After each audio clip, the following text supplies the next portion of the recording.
come, another big rock star here. Welcome to our show.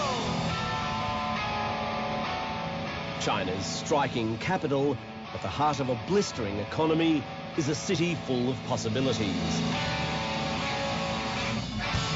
Beijing's bright lights drag people here as if they were insects, hoping to get a piece of what this booming city has to offer.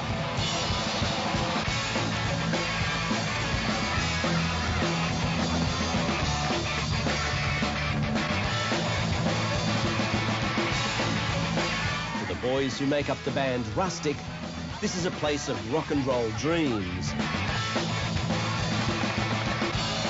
They drifted into Beijing from nearby Hebei province 2 years ago, and they have no doubt that tomorrow belongs to them. I love beer! I love beer! I love beer! I love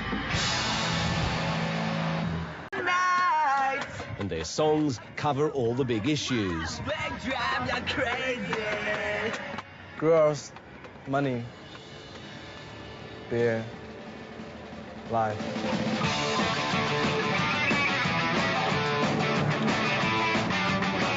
It's true that you'll find youthful exuberance anywhere in the world. But in China, when you paddle onto the big wave of life, you're doing so in a country that just doesn't seem to have a reverse gear. And these children of the children of the children of the revolution seem justifiably optimistic that this country will continue to grow economically and offer its people all the rewards that such growth brings. Many people believe that we've reached a point in China where we're producing stuff or investing in infrastructure that is not economically viable. That in the future, we're not going to be able to use this stuff and we're still going to have to pay for it.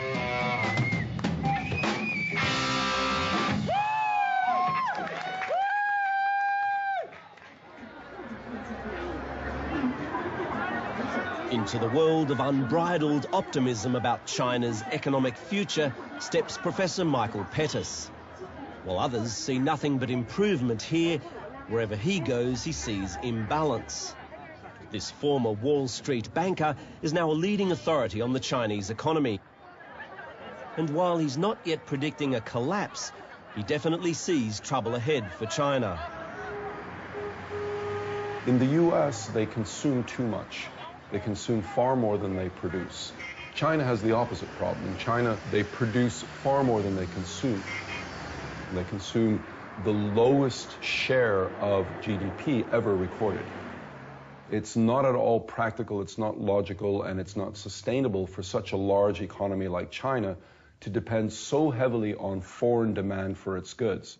There's a big debate about how effective that is in a country with a currency regime. Michael Pettis has given up the big bucks to teach economics at China's most prestigious academic establishment, Peking University. I will pay you 1,000 kwai next Tuesday. And he has a cautionary message for these leaders of the future. A little bit less than 1,000 kwai. China needs to buy more of its own stuff and stop trying to sell as much to countries like the United States, or it'll face a serious debt crisis. The reputation does get around, people know. You don't have an infinite capacity for borrowing. Very little risk. If the US could borrow infinitely, then we could keep this game going on forever. But it can't. So at some point, it has to stop. And that stopping means rebalancing. So one way or the other, China will rebalance. It's not an option.